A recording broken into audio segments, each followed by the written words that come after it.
You ever get totally fired up about a new goal? I mean, you're all in, only to hit a wall a few weeks later and just lose all that steam?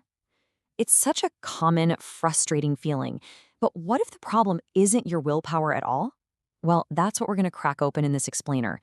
We're going to break down a really powerful framework that shows you the hidden obstacle holding you back and then give you a tool to smash right through it for good.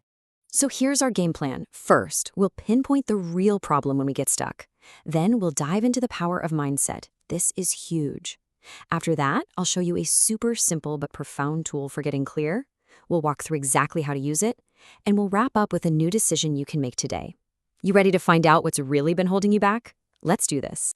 Okay, let's start with that feeling we all know and hate, being stuck. You've got the desire, you've got the goal written down, but something just isn't clicking. Why on earth does that happen, even when we want something so badly? Does this feel familiar? You're putting in the work, you're trying your best, but you just can't seem to break through. It literally feels like there's some invisible wall blocking your path, and no matter how hard you push, you end up right back where you started. It's maddening. Now, our first instinct is usually to blame ourselves, right? We think, I'm just not disciplined enough, or I've lost my motivation. But what if I told you the research points to something totally different? The real obstacle isn't a lack of effort. Nope. It's a set of hidden, unconscious beliefs that are secretly running the show. And you know what the best part is? Beliefs can be changed. And that brings us to the core concept that unlocks this whole thing, the power of your mindset. This is where we pull back the curtain, find that hidden obstacle, and figure out exactly how to take it apart. So, the pioneering researcher Carol Dweck discovered that we pretty much fall into one of two mindsets. First up, the fixed mindset. This is the belief that your talents and intelligence are just set in stone. You're either a math person or you're not, and that's the end of it. But then there's the growth mindset. And this is the belief that your abilities can be grown, that you're not stuck with the hand you were dealt. You can get better with effort. And you can see just how differently these two mindsets play out in the real world. Just look at that row for setbacks. For someone with a fixed mindset, a setback is proof. It means I'm not good enough. So they give up. But for the growth mindset, a setback is just information. It's a clue for what to try next time.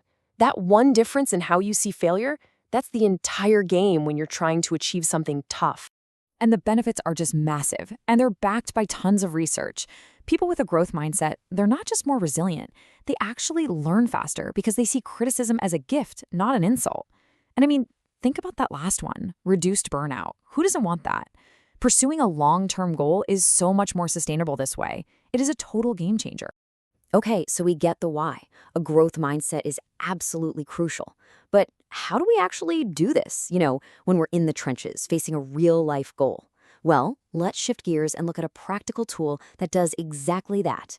Say hello to the Goal Clarity Matrix. It's this simple but incredibly powerful worksheet that comes from the folks at Nonprofit 411, and it is designed for one thing, to help you intentionally shift from a limiting belief to one that actually supports you and your goals. Okay, you gotta lean in for this because this is the single most important idea in this whole thing. That limiting belief you carry around, like I'm not a good public speaker or I'm just bad with money, it feels like a fact, right? Like it's a permanent part of who you are, but it's not. It's just a decision you made at some point based on some past experience. And here's the magic trick. If a belief is a decision, you have the power to make a new one. So here's how this matrix works. It's just 3 columns. In that first one, you write down your old decision. That's your code word for the limiting belief that's holding you back. In the middle, you consciously choose and write down a new decision, a new supportive belief. And then, and this is key, in that final column, you become a detective. You hunt for any piece of evidence, no matter how tiny, that your new decision could be true. Don't dismiss anything. That time you gave a decent toast at a wedding, write it down. Every little win counts. So let's walk through the exact steps you can take, like right now, to use this for one of your own goals. It's a really simple, but again, super powerful process. Okay. Here we go. Step 1, name your goal. Be specific. Step 2, get real with yourself and identify that nagging belief, that old decision. Step 3, write a new belief that feels helpful. It doesn't have to feel 100% true yet, just possible. Now, step 4 is the engine of this whole thing. List your evidence. Dig deep. And finally, step 5 is all about repetition. This isn't a one-and-done deal. You have to review this matrix regularly. You're literally training your brain to pay attention to a new story about yourself. All right, so we've covered the problem, the mindset shift you need, and the tool to make it happen. Now it's all about putting it into action, even if it's just in a small way. And just one final thought as you get started with this. Adopting a growth mindset doesn't mean you'll never fail or face a setback again. Of course you will. That's part of life.